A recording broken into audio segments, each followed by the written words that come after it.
95 news ప్రతిక్షణం ప్రజాక్షేమం కోసం బులెటిన్లో ముందుగా హెడ్లైన్స్ చూద్దాం.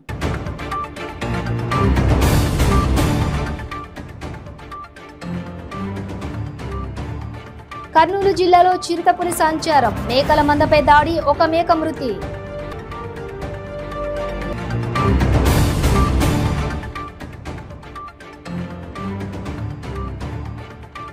ఖమ్మం నగరంలో బీఆర్ఎస్ శ్రేణుల దౌర్జన్యం, పొంగిలేటి అనుచరుడిపై దాడి, తీవ్ర గాయాలు.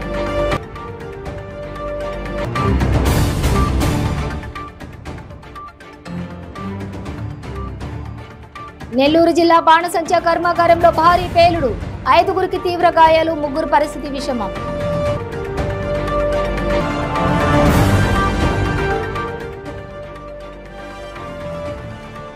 యుగ పురుషుడు ఎన్టీఆర్ అన్న మంత్రి తలసాని, చరిత్రలో ఎన్నటికీ మరువలేని మహామనిషి అని కామెంట్. ఇక డీటెయిల్స్ చూస్తే కర్నూలు జిల్లాలో చిరుతపులి సంచారం కలకలం రేపింది.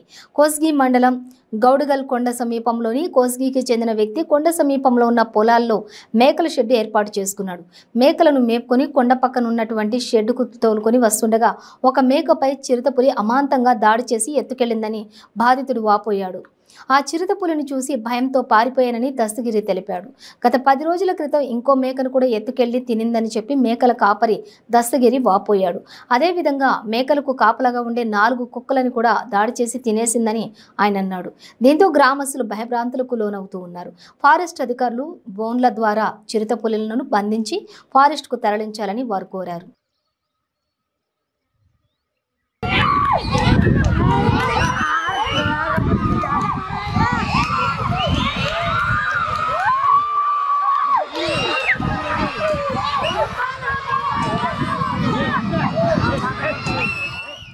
ఖమ్మం నగరంలోని బీఆర్ఎస్ శ్రేణులు దౌర్జన్యానికి దిగారు. మంత్రి పువ్వాడ అజయ్పై అనుచిత వ్యాఖ్యలు చేశాడంటూ యువకుడు చీకటి కార్తీక్పై బీఆర్ఎస్ కార్యకర్తలు దాడికి దిగారు. కార్తీక్కు తీవ్ర గాయాలు కావడంతో చికిత్స నిమిత్తం సమీపంలోని ఆసుపత్రికి తరలించారు. బీఆర్ఎస్ కార్యకర్తల తీరుపై స్థానికులు మండిపడుతున్నారు.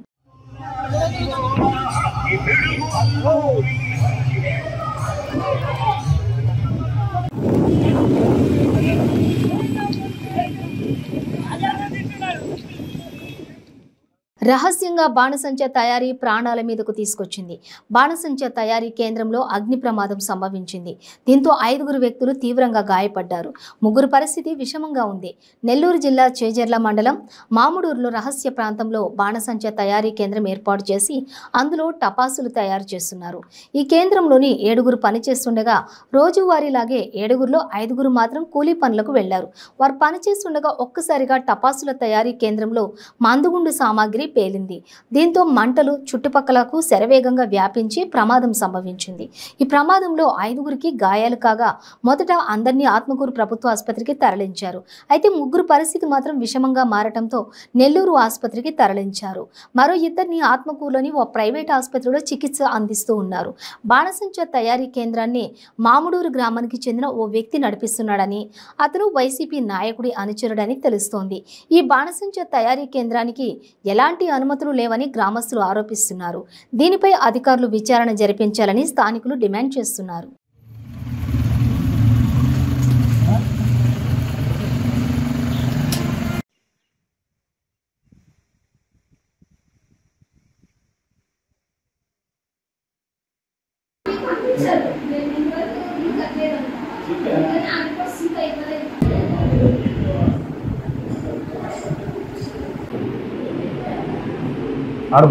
సెట్ గారు అమ్మిడి కొనుక్కోవాలి మీరు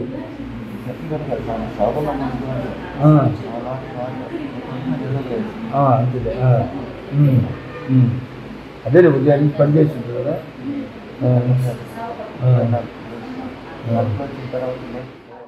ఆదర్శనీయుడు యుగ పురుషుడు ఎన్టీఆర్ అని మంత్రి తలసాని కామెంట్స్ చేశారు. ఎన్టీఆర్ జయంతి సందర్భంగా ట్యాంక్ బండ్ దగ్గర ఎన్టీఆర్ ఘాట్లో నివాళులర్పించారు మంత్రి తలసాని. ఈ సందర్భంగా మంత్రి తలసాని మాట్లాడుతూ రాజకీయ నాయకుడిగా, సినీ నటుడిగా తన ప్రత్యేకతను చాటుకున్న మహనీయులు ఎన్టీఆర్ అని అన్నారు. చరిత్రలో ఎన్నటికీ మరువలేని మహామనిషి ఎన్టీఆర్ అని, తెలుగు జాతి గొప్పతనాన్ని యావత్ ప్రపంచానికి చాటి చెప్పిన గొప్ప నేత అని కొనియాడారు. ఎన్టీఆర్ శత జయంతిని ఎంతో ఘనంగా జరుపుకోవడం సంతోషంగా ఉందని చెప్పారు తలసాని. శత జయంతి 100 సంవత్సరాలు పూర్తి చేసినటువంటి ఒక మహాపురుషుడు, తెలుగు జాతి రత్నం. మరి వారు ఒక సినిమా నటుడుగానే కాకుండా రాజకీయ రంగ ప్రవేశం చేసి 9 మాసాల్లో అధికారాన్ని తెచ్చినటువంటి గొప్ప నాయకుడు. ఆ రోజంతా యంగ్స్టర్స్ కానివ్వండి, మరి చదువుకున్నటువంటి డాక్టర్స్, ఇంజనీర్స్, మరి చాలామందిని రాజకీయాల్లో అవసరమైనటువంటి భావనతోటి మరి ఎంతోమందికి అవకాశాలు ఇచ్చి ఈరోజు వారు వేసినటువంటి మొక్కలు సెట్ అయినటువంటి సందర్భం కూడా మనం చూస్తాం. అటువంటి మహనీయుడు. ఆ తర్వాత భారతదేశ రాజకీయాల్లో కూడా ఎన్టీ రామారావు గారి పాత్ర కూడా మరి ప్రపంచానికి తెలిసినటువంటి విషయం మనందరికీ తెలిసింది. బట్ చాలామంది పుట్టడం, మరణించడం అనేది చరిత్రలో జరుగుతుంది. కానీ ఎన్టీ రామారావు గారి అటువంటి గొప్ప వ్యక్తి మళ్ళీ చరిత్రలో పుట్టడం అనేది జరగదు. బట్ ఏది ఏమైనప్పటికీ ఎన్టీ రామారావు గారి ఆశయాలు, మరి వారు చనిపోయి ఎన్ని సంవత్సరాలు అయినా కానీ ఎప్పుడు ప్రజల గుండెల్లో ఉండేటువంటి గొప్ప వ్యక్తి. ప్రతి ఒక్కరు కూడా మరి ఎన్టీ రామారావు గారు చెప్పుకునేటువంటి పరిస్థితి ఈ దేశంలో కాదు, ప్రపంచంలో ఉన్నటువంటి తెలుగు వాళ్ళు కూడా మరి వారిని చేసుకోవడం. ఇప్పటి జనరేషన్ కూడా ఎన్టీ రామారావు గారు అంటే ఏంది చెప్పేటువంటి సన్నివేశాలు, లేకపోతే అప్పుడు ఉన్నటువంటి వారి రాజకీయం కానివ్వండి, రెండోది ఆ చిత్రాలు కానివ్వండి, ఇప్పటికీ కూడా మీకు తెలుగు చలనచిత్ర పరిశ్రమలో మరి మకుటం లేని మహారాజుగా, ఒక యువ పురుషుడుగా వారు అనేకమైనటువంటి పాత్రలు, అంటే ఒక విలన్ని కూడా హీరో చేసినటువంటి అది ఎవరికి సాధ్యం కాదు. ఇప్పుడు దుర్యోధనుడి మహాభారతంలో దుర్యోధనుని హీరో చేసినటువంటి మరి అదేవిధంగా రావణాసురుడు. ఇప్పుడు రామాయణం తీసుకుంటే ప్రతి ఒక్కరు చెప్తారు రావణాసురుడు విలన్, బట్ ఆయన కూడా హీరో. మరి వారి పర్సనాలిటీ కానివ్వండి, వారికి ఉన్నటువంటి వారికి మాకు ఉన్నటువంటి అనుబంధం, మేము ఎప్పుడు కూడా ఎన్టీ రామారావు గారి అభిమానులాగా చిన్నప్పటి నుంచి. కాబట్టి ఈరోజు శత జయంతి ఉత్సవాలు కాబట్టి రాష్ట్రమే కాకుండా 2 రాష్ట్రాలే కాకుండా యావత్ దేశం, ప్రపంచంలో కూడా మరి ఘనంగా జరుగుతున్నటువంటి శుభ సందర్భంలో ఏపీలో దివ్యాంగులు ఎదుర్కొంటున్న సమస్యలు తక్షణమే పరిష్కరించాలని ఎంఆర్పీఎస్ వ్యవస్థాపక అధ్యక్షులు మందకృష్ణ మాదిగ డిమాండ్ చేశారు. ఏపీలో దివ్యాంగులు ఎదుర్కొంటున్న సమస్యలపై వికలాంగుల హక్కుల పోరాట సమితి చేపట్టిన రాష్ట్ర స్థాయి ధర్నాలో భాగంగా కాకినాడ ధర్నా చౌక్ వద్ద జరిగిన నిరసన ప్రదర్శనలో ఆయన ముఖ్య అతిథిగా హాజరయ్యారు. ఈ సందర్భంగా ఆయన మాట్లాడుతూ సుదీర్ఘ పోరాటాల ఫలితంగా దివ్యాంగులు పింఛన్ 3000కు చేరిందన్నారు. ప్రస్తుత ధరాభారాల నేపథ్యంలో పింఛన్ 6000 పెంచి ఇవ్వాలని డిమాండ్ చేశారు.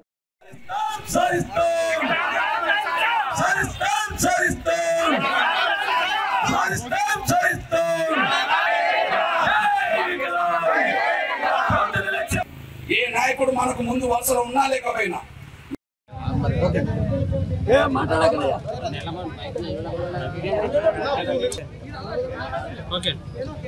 వికలాంగులకు ఆంధ్రప్రదేశ్లో ఇస్తున్న పెన్షన్ని 3000 నుంచి 6000కు పెంచాలని ప్రధాన డిమాండ్తోనూ, వికలాంగులకు ఇస్తున్న రిజర్వేషన్లను 4 నుంచి 7% పెంచాలని, స్థానిక సంస్థల్లోనూ చట్టసభలోనూ వికలాంగులకు రిజర్వేషన్లు అమలు జరగాలని, వికలాంగుల రోస్టర్ పాయింట్ని 10 లోపు తీసుకురావాలని, వికలాంగుల ప్రోత్సాహ బహుమతిని 1,50,000 నుంచి 5 లక్షల వరకు పెంచాలని, ఇంకా 32 డిమాండ్ల ప్రధాన డిమాండ్లతో రాష్ట్ర ప్రభుత్వం ముందు పెట్టి అన్ని జిల్లాల కలెక్టర్ కార్యాలయం ముందు ధర్నాలు చేస్తున్నాం. ఈ ధర్నాలు క్షేత్రస్థాయికి విస్తరించకముందు, అది చెలో అమరావతి పిలుపుకు మారకముందే మనసుతో మానవత్వంతో ఆలోచించి వికలాంగుల డిమాండ్లన్నీ పెన్షన్తో పాటు వికలాంగుల డిమాండ్లన్నీ పరిష్కరించాలని గౌరవ ముఖ్యమంత్రి జగన్మోహన్ రెడ్డి గారికి విజ్ఞప్తి చేస్తున్నాం, గుర్తు చేస్తున్నాం. ఈ సమస్యలేమి వికలాంగుల గొంతెమ్మ కోరికలు కావని, అదే సమయంలో ప్రభుత్వాలకు ఏమీ అదనపు భారం కాదని,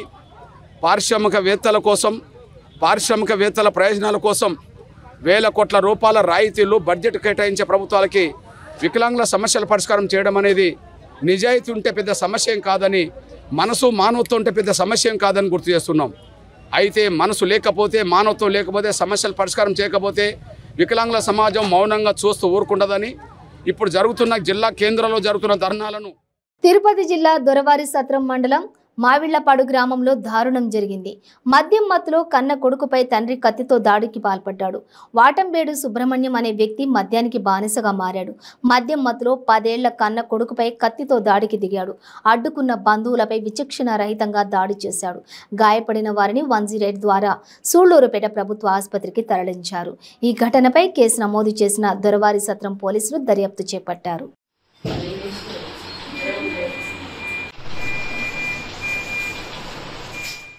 నెల్లూరు జిల్లా మనుబోలు మండలం బద్దివోలు క్రాస్ రోడ్డు వద్ద వోల్వో బస్సు స్కూటర్ను ఢీకొన్న ఘటనలో ఒకరు మృతి చెందారు. మరొకరికి తీవ్ర గాయాలయ్యాయి. బద్దివోలు క్రాస్ రోడ్డు వద్ద గూడూరు వైపు నుండి నెల్లూరు వైపు వెళ్తున్న వోల్వో బస్సు గూడూరు వైపు నుండి బద్దివోలు వెళ్తున్న స్కూటర్ను ఢీకొనటంతో కోట మండలం చంబడపాలెం గ్రామానికి చెందిన వీరస్వామి అక్కడికక్కడే మృతి చెందారు. బైక్ వెనుక ఉన్న సునీల్కు తీవ్ర గాయాలయ్యాయి. స్థానికులు సునీల్ను హాస్పిటల్కి తరలించారు.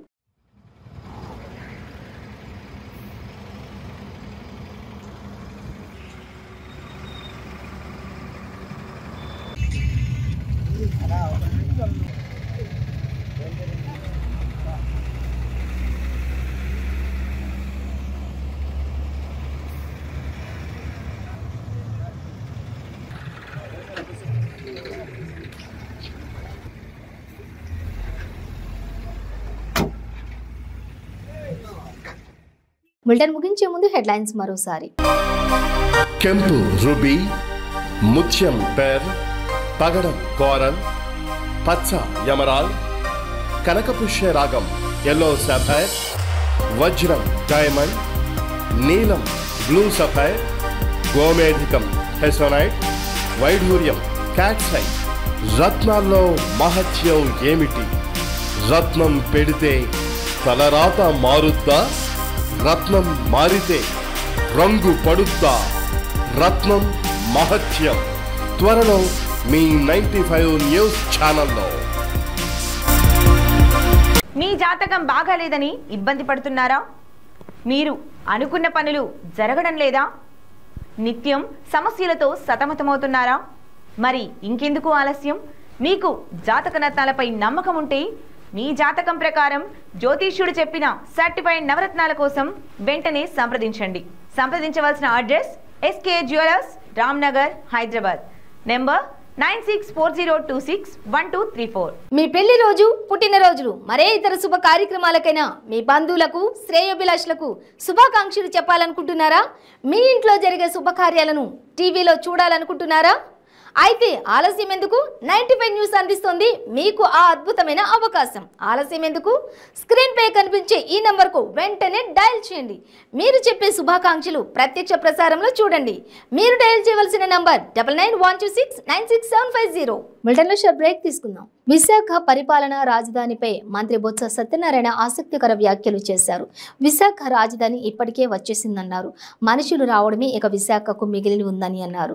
రాజధాని వెంట మెట్రో రైలు వస్తుందని, అమరావతి ఏమైనా బ్రహ్మ పదార్థమా అని బొత్స ప్రశ్నించారు.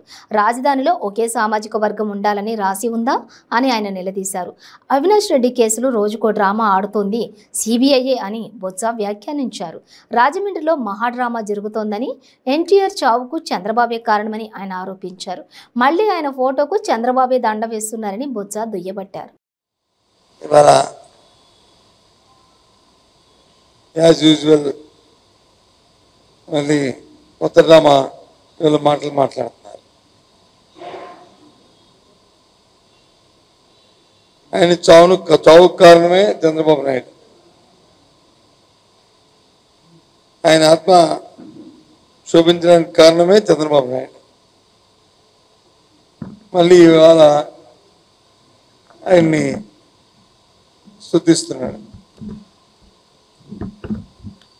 ఆయన ఆత్మ ఎక్కడుందో కానీ ఆ మహానుభావుడు ఆత్మ శాంతి చేకూరాలని ముందుగా కోరుకుంటూ, చంద్రబాబు నాయుడు డ్రామాలు కట్టించు, వాస్తవాలకు రా. నువ్వు కూడా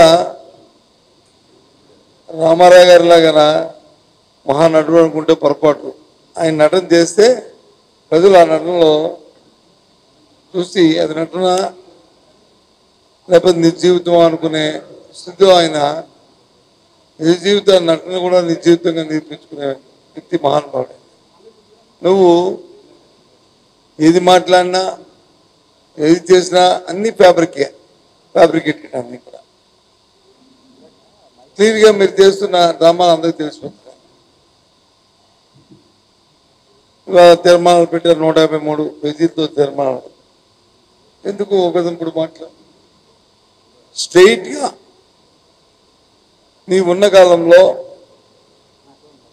నీ పేరు మీద చంద్రబాబు నాయుడు తాలూకా ఇది బ్రాండెడ్ ఇది ఆ న్యాయంలో ఈ సంక్షేమం జరిగిందని లేదు రామారావు గారు పెట్టిన ₹2 మేము ఎలాగైతే పేటెంటో లేదు స్వర్గీయ రాజశేఖర రెడ్డి గారు పెట్టినప్పుడు ఉచిత విద్యుత్ ఏదైతే పేటెంటో లేదు రామారావు పెట్టినప్పుడు వచ్చి హార్స్పవర్కి ₹50 కరెంట్ ఇచ్చామని చెప్పి ఏ విధంగా చెప్పుకునేవారో మహానుభావుడు రాజశేఖర్ గారు ఉన్నప్పుడు ఏ విధంగా అయితే ఫీజు రింబర్స్మెంట్ పథకాన్ని పెట్టారో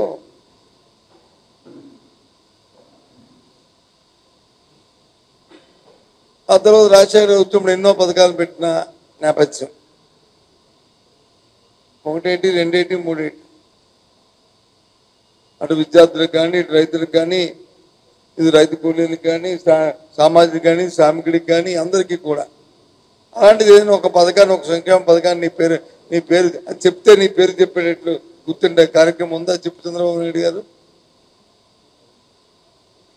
ఊరుగా అలాగా గంటల తరబడి అలా ఒకతప్పుడు ఉపన్యాసాలు చెప్పుకొని వస్తూ చెప్తున్నారు. ఇవాళ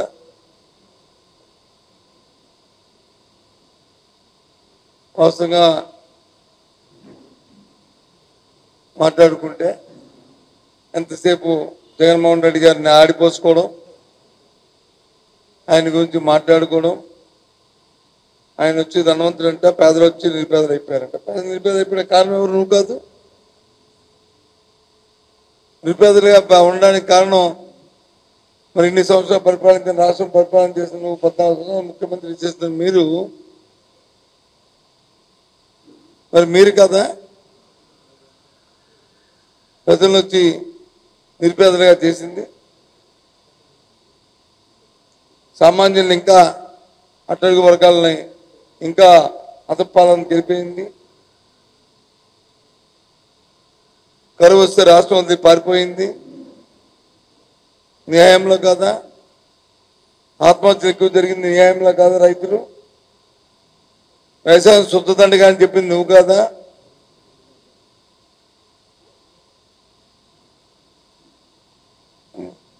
బలహీన వర్గాలు కానీ ఎస్సీలు కానీ ఎస్టీలు కానీ ఎవరైనా నిన్ను కలవడానికి వస్తే ఏ విధంగా చర్చరించుకుని వాళ్ళు మాట్లాడేవో, ఎంత హేళన చేసేవాడో నీకు తెలియదా? మళ్ళీ ఒకసారి చెప్పాలి మా అడుగుతుంది.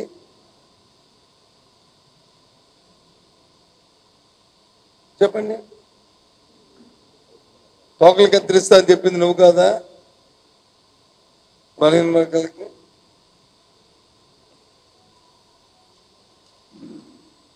ఎవరైనా ఆయా సామాజిక వర్గాల్లో కులాల్లో పుట్టాలని కోరుకుంటారని అనేది నువ్వు కాదా? కించిపరిచిన మాట్లాడేది నువ్వు కాదా? నువ్వు మళ్ళీ వాళ్ళు మాట్లాడతావు.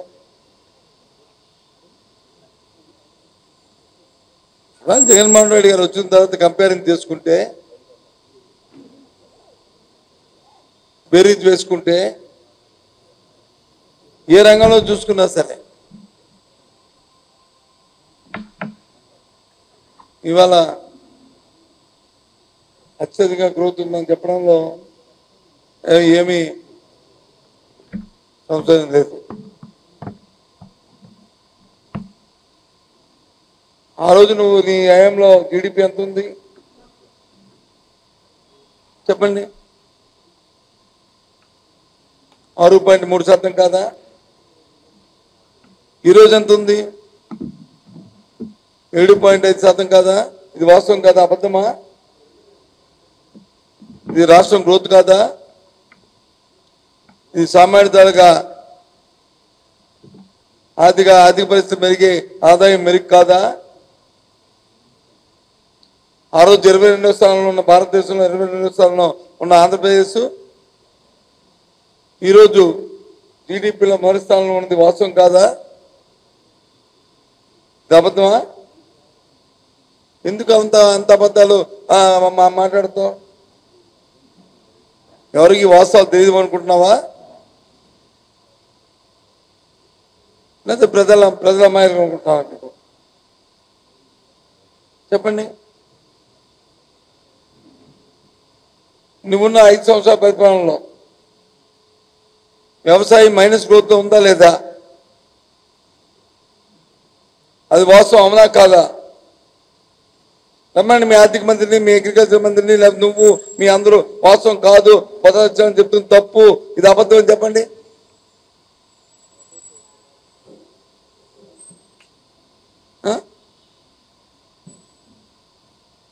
ఈరోజు అగ్రికల్చర్ రోడ్డు 8% నిజం కాదా? మైనస్లో ఉంది వచ్చి మరి ప్లస్లోకి వచ్చి పాజిటివ్లో మాట నిజం కాదా? ఆ రోజు అసలు ఎరువులు అడిగినోడు నిన్ను, ఆ రోజు వచ్చి నువ్వు పండిన వచ్చి కొన్న బాబు అడిగినోడు నీ దగ్గర. ఎందుకు? కరువు కాటకం పంటలు లేవు, నీ తాలూకు పరిపాలన విధానమే బాగలేక. వ్యవసాయం శుద్ధ దండగా అని చెప్పిన వ్యక్తి కాబట్టి వ్యవసాయ కూలి ఈ రాష్ట్రం నుంచి అన్నమో రామచంద్రరావు కొని పారిపోయిన రోజులకు ఇవాళ గొడ్డొచ్చిన వేళ బిడ్డొచ్చిన వేళ అనే సామెతలాగా మళ్ళీ జగన్మోహన్ రెడ్డి గారు ముఖ్యమంత్రి అయిన తర్వాత పుష్కలంగా వరుణదేవుడు మనల్ని వచ్చి కరుణించాడు. ప్రభుత్వం తీసుకున్న నిర్ణయాలు, ప్రభుత్వం తీసుకున్న వ్యవసాయం పట్ల చేస్తున్న ప్రోత్సాహం, వ్యవసాయదారుడికి ఇస్తున్న నమ్మకంతో ఇవాళ మళ్ళీ పుంజుకుంది. ఇవాళ విత్తనాలు వచ్చినా నాకు కావాలి నేనేస్తాను పరిగెడుతున్నారు. తెలుసు ప్రజలకి. అందుకే జగన్మోహన్ రెడ్డి అడుగుతున్నారు, నాకు ఎవరి తాలూకు సాయం అక్కర్లేదు, నాకు ఈ టీవీలు ఈ సాయం నాకు అక్కర్లేదు, నాకు పేద ప్రజల సాయం నాకు కావాలి, నాకు సామాన్య తాలూకా నాకు అంటుంటే చాలు. ఆ దేవుడి కృపతో ఈ రాష్ట్ర ప్రజానికి అందరి తాలూకా ఆశిస్తుంటే చాలు. ఎవరైతే ప్రభుత్వం ద్వారా సహాయం పొందారో, ఎవరైతే ప్రభుత్వం ద్వారా మీరు వచ్చి మీ పిల్ల పాప చల్లగా ఉన్నారో, ఏదైతే ఈ ప్రభుత్వం మీకు భరోసా ఇచ్చిందో, ఏదైతే ఈ ప్రభుత్వం వచ్చి మీకు ధైర్యాన్ని నెలకొల్పిందో వాళ్ళ తాలూకు అన్నుండి చాలున్నారు. బులెటిన్ ముగించే ముందు హెడ్లైన్స్ మరోసారి.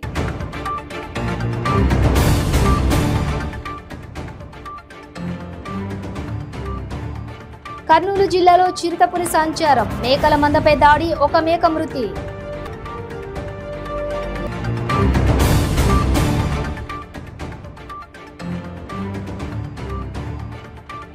ఖమ్మం నగరంలో బీఆర్ఎస్ శ్రేణుల దౌర్జన్యం, పొంగిరెడ్డి అనుచరుడిపై దాడి, తీవ్ర గాయాలు.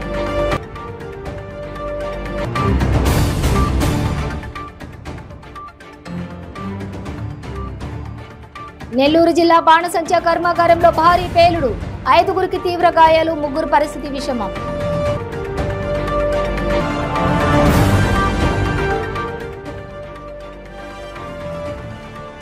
యుగ పురుషుడు ఎన్టీఆర్ అన్న మంత్రి తలసాని, చరిత్రలో ఎన్నటికీ మరువలేని మహామనిషి అని కామెంట్.